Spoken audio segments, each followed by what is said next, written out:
Get ready to get ready. Coming to you live from the MFG studios in the heart of America's summer golf capital. We help you play better golf. It's time to get your game on and take it deep. This is the Mike Fay Golf Show. Here's your host, Mike Fay. Okay, welcome everybody to the Mike Fay Golf Show. We are very excited to have our co-host Jason Helman here. He is one of Canada's best golf coaches. He is 2010 PGA of Canada Teacher of the Year. How you doing, Jay? I'm good, Mike. Thanks for having me, buddy. Absolutely. Jay's going to be with us doing the Mike Fay Golf Show for a long time. Pretty excited to have him as a co-host. And our special guest today is Dr. Rob Bell. How you doing, Dr. Bell? Good, Pro. Thanks for having me, man. Absolutely. He is a really cool guy. He's got some neat stuff going here. He's a sports psychologist. He practices outside of Indianapolis. He's worked with both professional athletes and amateurs, including winners on the PGA Tour and an Olympic silver medalist. He works with the University of Notre Dame tennis and golf teams, and he's been featured on ESPN, the Golf Channel, Runner's World, New York Times, and Stack Magazine. Wow, you're a busy guy, Doc. That's pretty awesome. It's just about having good one-liners. Well, we hope to have you on the show very often. I think what you do is pretty important. It's really cool stuff. You are what I consider the mental toughness coach, right? Yeah, no, I appreciate that, man. Indeed. It's a lot easier to teach it than it is to do it, by the way. Yeah. Yes. In fact, I think you're right. But what, the information that you provide, and you've written how many books now? I just finished fifth book. Okay. I've written or I read a bunch of them already, and they're really, really good, the information in there. And today we wanted to have a little roundtable discussion and include you in it for today's topic. We're going to talk about parental involvement in sports. It's something that now a lot of people talk about. And this new book here, Don't Should on Your Kids, is absolutely fantastic. I recommend everybody going out and getting it by Dr. Bell. Has a lot of great ideas for parents, helping them with kids in their sports. And we wanted to get into some of these topics today. So, first off, let's talk about what are the differences between parents' perspective versus a child's perspective on sports in general. What do you think, Jay? Well, I'm sure Doc is going to sort of maybe echo some of what I say, but I mean, I see it on a daily basis. It's not every time or every parent or every family. There are certain people that do really get it, but what I see a lot over the last 24 years is people trying to live vicariously through their kids. In other words, everybody wants something better for their child or their, as they grow up. I get it. But there's a certain way to get there, and when we touch on some other topics that we're going to discuss, I'll discuss a text that I got last week, which will enlighten hopefully the audience on maybe what they go through as well. But I see that a lot is that parents just want more for their kids, and they just push, and eventually the child is going to push back at some point. So we've talked about, I talked to them about being sports specific too early and lots of those things, and it's really hard to develop if they don't play other sports. I mean, if you've ever watched, the first pitch in baseball, and it's like a basketball player, NBA player throwing it, like they throw it like they've never played the sport before, and they probably haven't because they just are doing one sport their whole life, and they look awkward at doing it. Or you got Dustin Johnson, who's like an athlete. So it's really difficult to make an athlete at 30 years old. And, I sort of encourage parents to make sure that they play all the sports as they grow up, as they, progress through ages sort of 6 to 12. And then they can decide what they want to do later. But I guess just vicariously, they just try and if they didn't make it as an athlete, they're hoping that their child is going to make it. And I'll just turn it over to Doc and see what he thinks, about that. But that's kind of what my experience has been in the past. Yeah, totally agree. In terms of like adult viewpoint and then a kid's viewpoint, I kind of look at it like this. It's, if we show up and we're going to take a test, what the parents want to do is the parents want to take the answer sheet and just give it to them.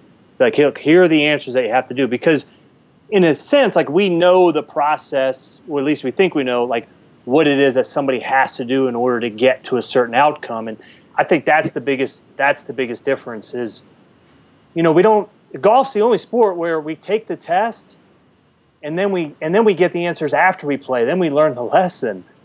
And it doesn't work the other way around. There's no way to do that. And I think what a lot of parents nowadays do is they just try it. Like, it used to be helicopter parents who used to hover over their kids. Now it's snowplow parents. They just want to move all the obstacles out of their way. And that's just not how we get better. Kids play for the reasons that we all started playing. It's fun. Mm-hmm. They want to, get better. It's a distraction. And the other one, they're friends. Like, they enjoy hanging out. And, when we start putting, I think, just undue pressure on them, expectations and what this could mean, I think that's when we're taking our viewpoint and putting it on them. And one of the lines I use in the book, Pro, is just, it's tough to be driven when you're being driven. Plain and simple, the kids have to want it more than the parents do. And we're trying to fast forward that process, and that's where it just doesn't work. There's always going to be that point where, that deciding factor that, the kid might be in middle school and they, really get beat bad. That might be a turning point for them when they said, okay, I'm willing to put forth more effort now. And sometimes that's what we got to go through is those hard losses.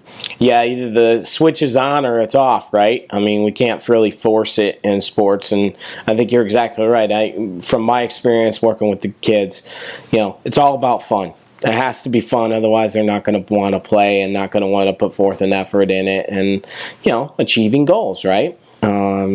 That's important as well. You touched on it a little bit, Doc. Let's talk about the different types of parents that we see with our kids in sports. Sure.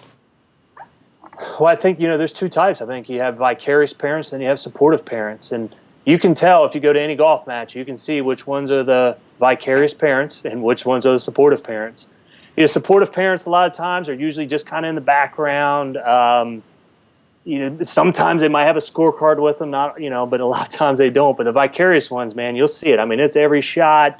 I can't believe how bad they're playing, and that's one of the reasons why I wrote the book. It was just, I'm at a lot of collegiate events, and there's a handful that are going to be professional, but it's like, look, they're getting a great education, and I'll see parents stressed out, and I was like, wait a minute, I was like, they're in college, like, they're getting a great education, they're having fun, they're in Arizona in February. Why are you stressed out? And that's one of the reasons why I want to write the book was like, I just think parents needed a hand and needed a little bit of help on, hey, here's some things that can really help and not hurt your child in that development piece. And boy, that was the main reason why I wrote that book. Absolutely, yeah. Let's talk a little bit about failure and how's a parent supposed to respond, Jay, to failure when the kids don't achieve what they want to achieve, and knowing your kid. I mean, I'm sure every kid's different, right? How they respond to different things. Yeah. So I mean, we're talking about the supportive parent versus the the vicarious one, and we're going to get to this a little bit later in some of the other things that we discussed. But, I think that when they're done, there's a couple of questions that, you need to ask them. Did you have fun? Is the first one, right? That's when we talked about, earlier there about child's perspective on sports. That's why they're really in the game. and you don't want them to push back, and you don't want to be negative. You want to be positive. So, in your response to, sort of what happened, if something bad would happen, if they had a bad round. So they should have a plan as to, like most parents go, "Would you shoot?" Right? That's the first question that they ask. And if it's a bad score, then like, "Well, why'd you do that?" So, and then they start to go into sort of the backwards. You're not going positive. You're going negative, right? You might find some good things in as to why they had a poor score, but they're measuring that against their best score ever. And it's just like, anyone practicing. Like I have a 10 free shot rule when you first come to practice. So the first 10 shots are free of expectation, free of outcome, and emotion. So I don't really care what happens to the golf ball. I just want you to loosen up and, see how your body's reacting that day, but not judge it. So what happens is the person pulls out their favorite club or whatever it is, and they expect to hit it perfect. And it's always measured against the best shot that they've ever had in their whole life. So if their 7-iron goes 150 and they only hit it 130, well, then all of a sudden the day's pretty much over if they're in that mindset of, I hit it 20 yards shorter than my best one ever in history.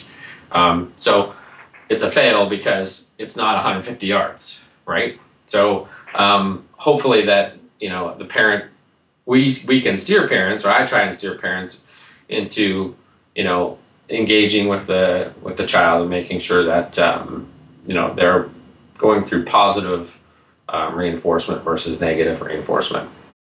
I have a little story about my daughter, and she's just getting started playing softball, just learning the game, learning how to make outs, all these different things.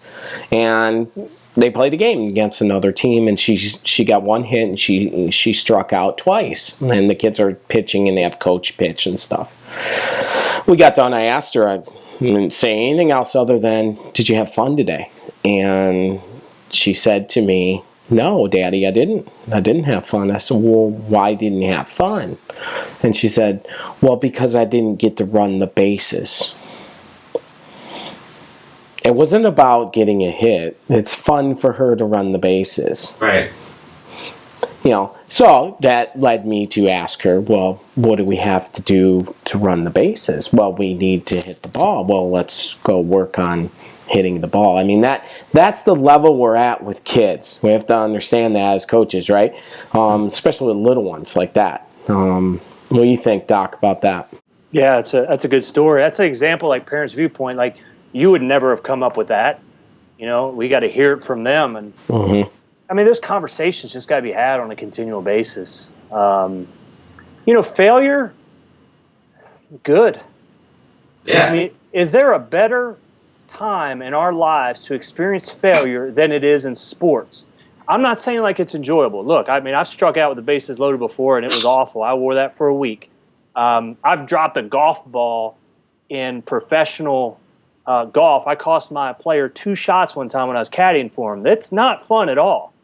But, now I have a good story with it. But, man, we want them failing now. We want them failing in sports because there's really nothing to it except our own expectations, and that's the only way that we're going to get better is, when we fail, good. What'd you learn? And are you willing to put forth the effort to it? If not, okay, then not a problem. Then just keep doing what you're doing. But, they've got to fail. And I think that's just the only way to do it. And now is the best time of life for them to fail. We lose that a lot of times because, we're getting kids that are perfect in every way.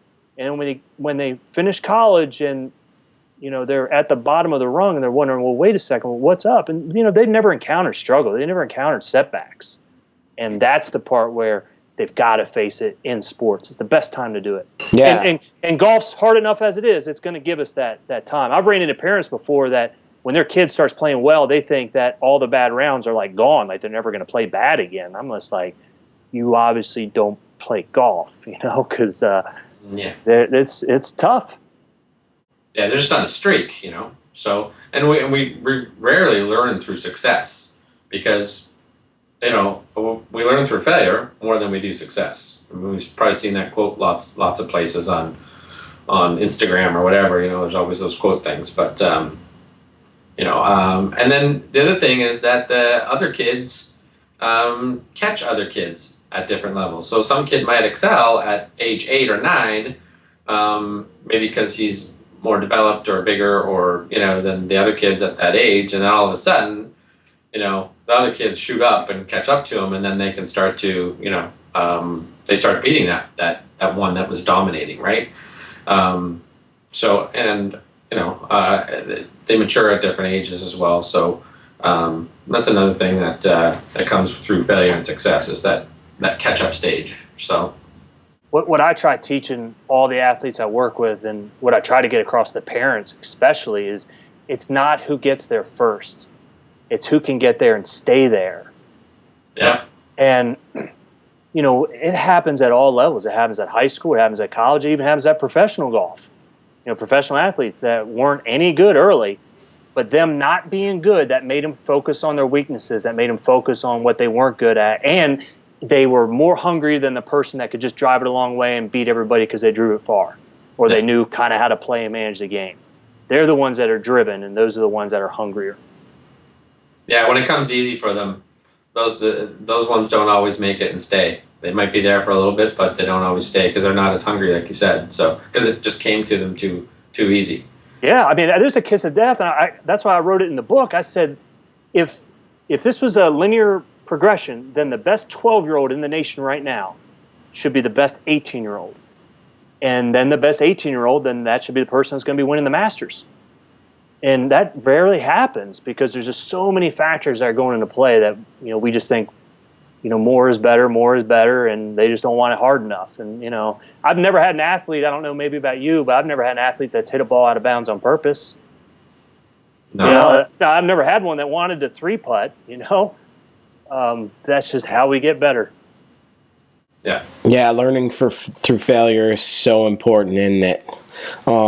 Let's talk a little bit about helping your kid become more confident and continue on, and how do they make the effort to continue to get better through sports? You want me to start on that, bro? Sure.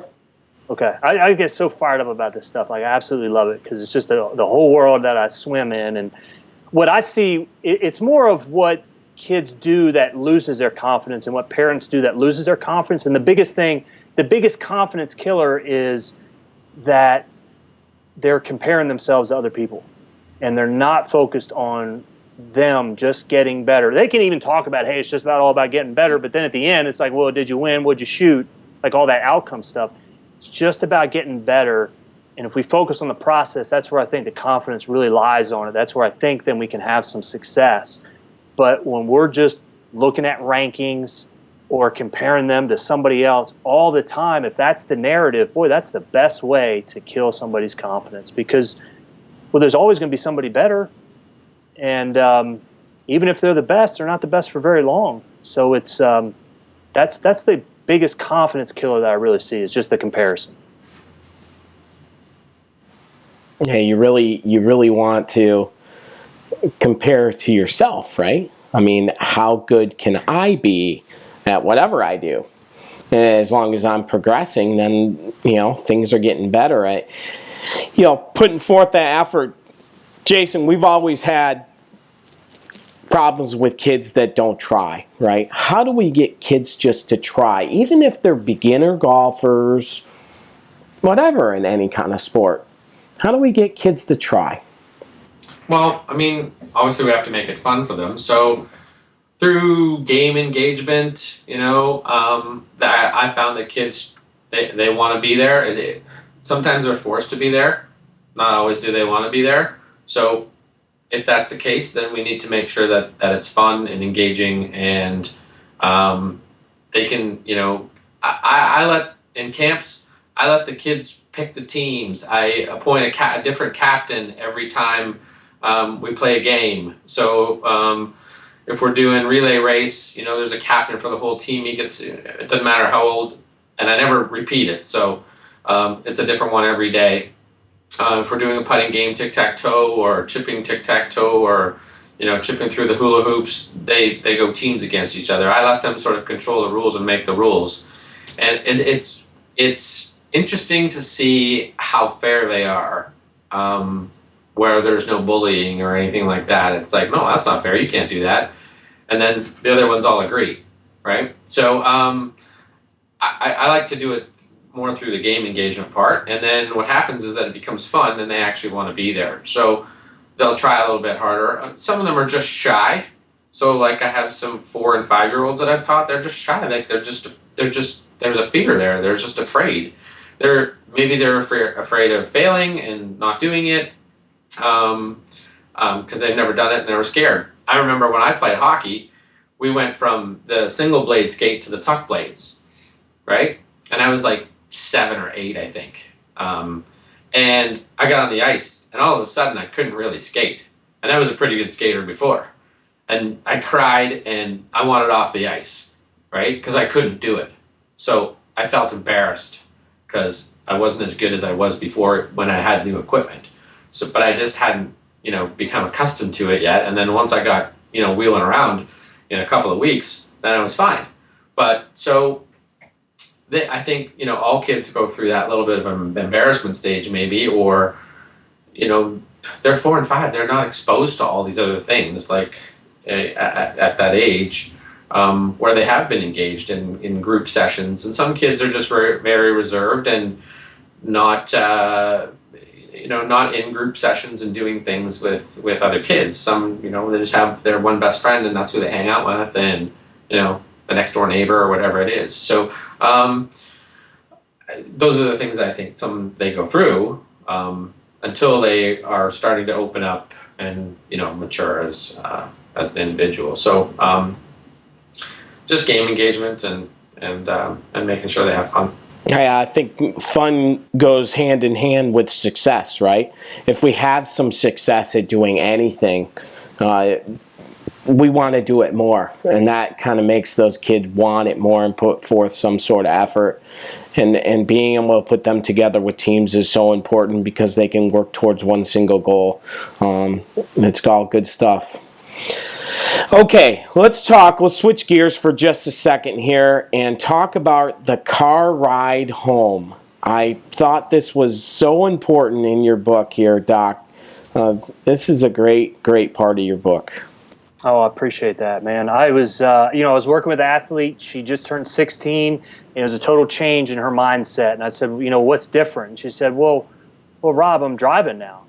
I said, well, that's great, but what's different? Like, she said, no, I'm driving. Like, I don't have to listen to my parents chastise me the whole way home. And I was like, well, tell me more about it. And the more and more athletes I talk to, and the more and more parents I talk to, like, when do you talk to their kid on the car ride home?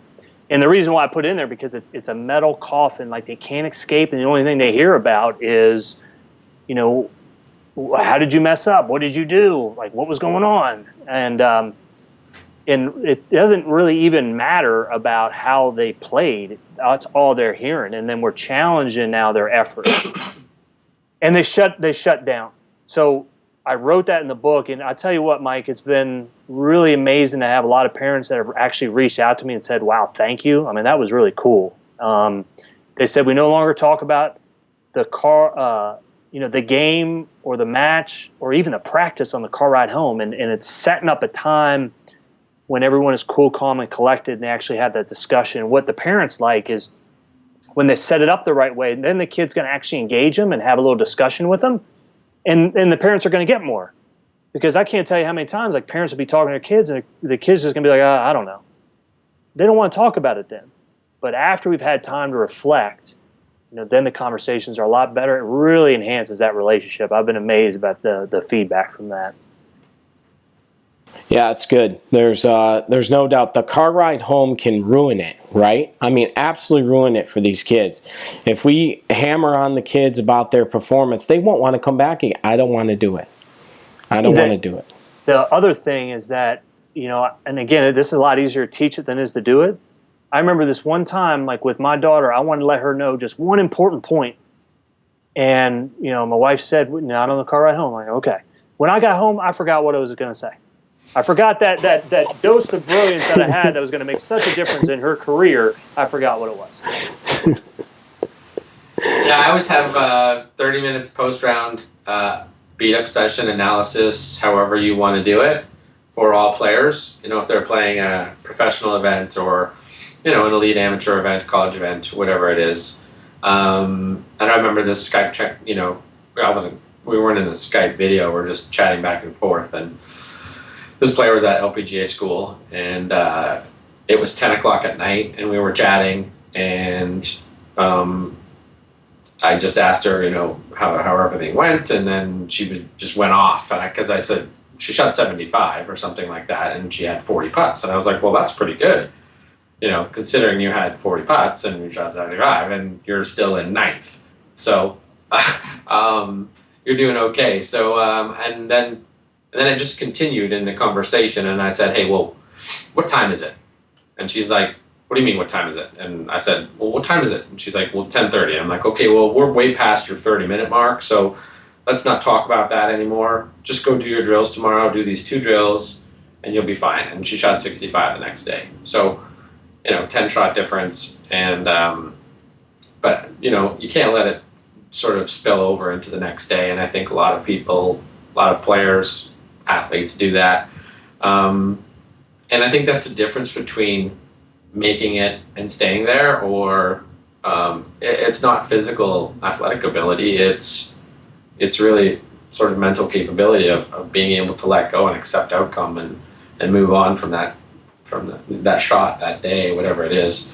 And some don't, and it just becomes a snowball effect, right? So that's one thing that I do with them, is just make sure they have that 30 minutes post-round analysis done with. Make sure they have a post-round activity to do, whether they want to go shopping, fishing, go to the movies, whatever. They have to have something to look forward to during the round if it starts to go south, right? So, or whatever they're doing, whatever sport they're playing. But, specific to golf, it's just to make sure that the caddy gets involved, or they can be able to turn that switch on and go a different direction and go, well, it doesn't matter what happens. I'm still going to the movies. I'm still going fishing in that river that we passed by, or whatever. Chick-fil-A. Right? Chick-fil-A.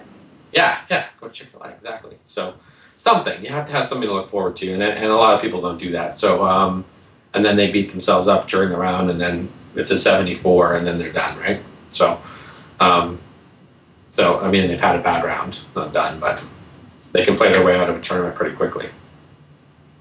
Yeah, that kind of is a great segue towards our last topic of today, which is early specialization.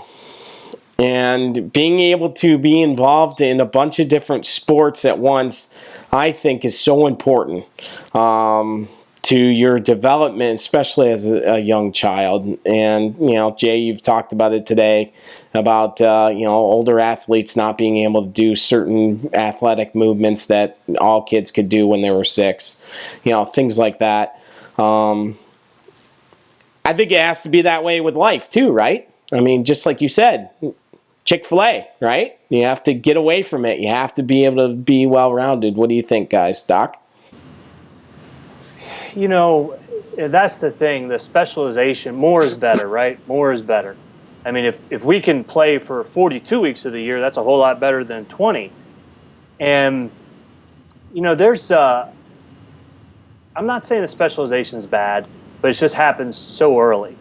And the stuff that we learn in so many different sports transfers over to golf. And the biggest skill is what Jason was talking about earlier, the ability to compete.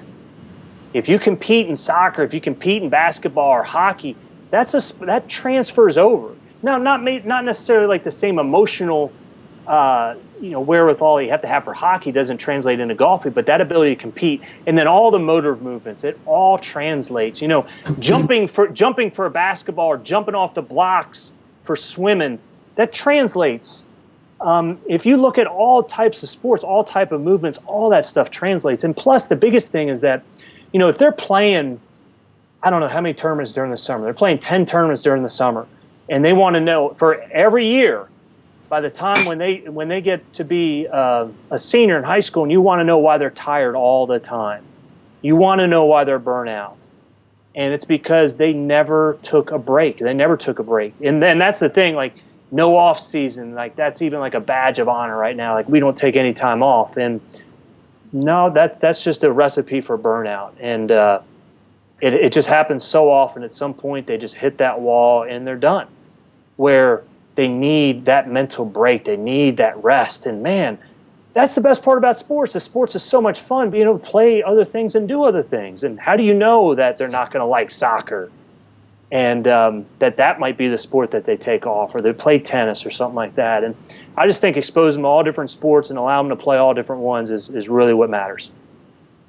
And do you have a little story about? I have a little story. A little story here, Jay. Yeah, you're sitting down, right, Doc? Oh, great. All right, so I got a text last week. Just a random text from my website inquiry. Junior Golf. It says, "Hi Jason, I would like my son to be a professional golfer one day and wanted advice on how to go about it. Can you be of help and provide guidance?" I'm like, "Yes, I can. Tournament golfer or industry professional?" Question mark. Industry professional. Sorry, I meant tournament professional golfer. I'm like, "How old is he? It might be better if we chat on the phone. Let me know if you have some time." So I'm all about, helping a parent out and, figuring out which direction they want to take the kid. So I wasn't sitting down for this response. And he's like, "Sure, he is 1 year old at the moment. Taking an early start and thinking ahead." And I'm like, "I'll give you a call shortly to discuss." So I had a chat with the dad.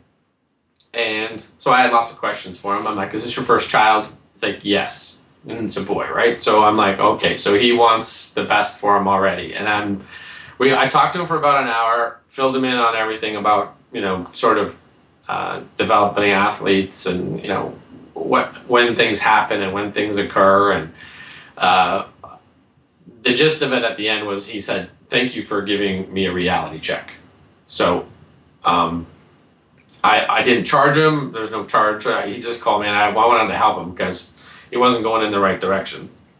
Now, and he told me what his background was culturally, and I think we can attribute some cultures to thinking that working hard makes more of a difference going to the burnout. Like I've done some research on when people got into golf. If we wanted to talk about LPGA players and when they got out, so. Burnout, they're pretty much done by age 25, girls, because they started at age 7, 8, 9, 10, and they go through 7 days a week, and I've seen it, 12 hours a day, to the point where I knew one athlete that got statutory holidays off, and that was it. And I was like, "Well, what did you do on your statutory holidays?" And she's like, "Well, I spent time with my family." And I'm like, "Well, you're already spending time with your family every day when they come here and you practice for 12 hours. So I've seen that part of the burnout, and, they end up retiring and maybe not winning or maybe winning or who knows. But they'd worked hard to get where they got to, but did they really get out of it what they wanted? And maybe not. And some of them quit college and don't go and, finish their college, and they had a full scholarship, and you wasted your $40,000 a year or whatever it is down there now, 50 grand to go to college for 4 years, and you quit after 1 year. So you better make sure you can make that money back if you're going to turn pro. But so that was an interesting text, and I was happy to call the gentleman and go through things with him. And he said, "Well, I look forward to seeing you in a few years." So, 3 or 4 years. I said, age 3 or 4, start him then. Give him a plastic club now. Like, we might have all seen that video on Facebook where you see a little kid in the mirror and he's swinging the plastic club. And he's like, looks like he's 2, maybe, something like that. And I basically gave him that sort of analogy and said, if he likes it, have fun, and then can continue. But make sure you play other sports and make him into an athlete, not just a one-dimensional sort of player, or they don't need to be sports specific at age 3. Come on. And I think he's already decided that he wants him to be a pro golfer, and he's won. that's a bit crazy. I said, so I'm not trying to. I said, I'm not trying to be the dad here or I'm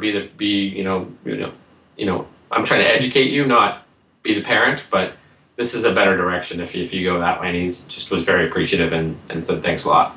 Yeah, that's why I think, Doc, us as coaches have become coaches for parents now, too. That's why today's discussion is so important, don't you think? Can I add one thing, Pearl? Sure. Yeah. I love that story. Like, I don't think parents really can quite understand, number one, how good that you have to be in order to be a professional golfer. Because the only ones that they see are the big names, the ones that are flying around private jets and the ones that, show up on Wednesday, do the Pro-Am, play. They're the only ones that they see. They don't see what the life is like for a web.com player. Like, they don't see what it's like on Symetra Tour and stuff like that. And those are great players. And I always just equate it like this. I'll have conversations. Sometimes parents will say this. They'll say, well, I don't know if they want to be a professional golfer or not. And, they're a high school senior and they're shooting 76. I'm like, well, you really got to rein in the expectations because they don't really just appreciate about how good that they are out there. And just my last point, I'll ask a lot of athletes, like, why do you play? Because I think our why has to make us cry. I think we have to have such a passion for playing that we'll play for free. It doesn't matter where we play. We just want to play. And no matter what we want to do. And there's only one kiss of death I've come across, and I see it more now than ever, and the kiss of death is this, is why do you play? And they say, well, I'm good at it. So they're 16 years old. They're great, but they don't love it. They hate it, as a matter of fact. Now, that's a problem because now their whole identity is wrapped up in it, and there's no escape, there's no out for them because now they have to play because they're good at it. And just what Jason says, once they kind of get away and get a little bit of that freedom, then they call it quits. That's it. They shut it down. And that's the part. It's just, just because we're good at something doesn't mean it's going to work out. We've got to have a lot more factors involved with it. Yeah. Absolutely. Well, I think it's time to wrap up today's topic, parents' involvement in sports. You guys, thank you so much for being on. Jason Helman. Jason, how can everybody get a hold of you? They can find me at my website, which is going to be launching a new website soon. So I'm kind of excited about that. Maybe in the next couple of days or a couple of weeks. JasonHelmanGolf.com, and I'm on every other social media platform: Instagram, Twitter, Facebook. So they can find me there. Excellent. And thanks so much, Dr. Bell, for taking time out with us today. How can we get a hold of you? Thanks, pros. No, I enjoyed it, man. We could do this for like 3 hours. Yeah, we could, couldn't we? Just at Dr. Rob Bell on Twitter is usually the best. And that's my website, drrobbell.com. You can get in my books there. And like this one right here. Yeah, it's there fantastic. Absolutely fantastic. Go out and get this book. I've learned a lot. It's really good. So thanks so much, guys, for being on. Have a good day. Thank you for listening to this episode of the Mike Fay Golf Show. This has been a Mike Fay Golf production. Follow us today on Facebook, Twitter, and Instagram. We are Mike Fay Golf, Team MFG.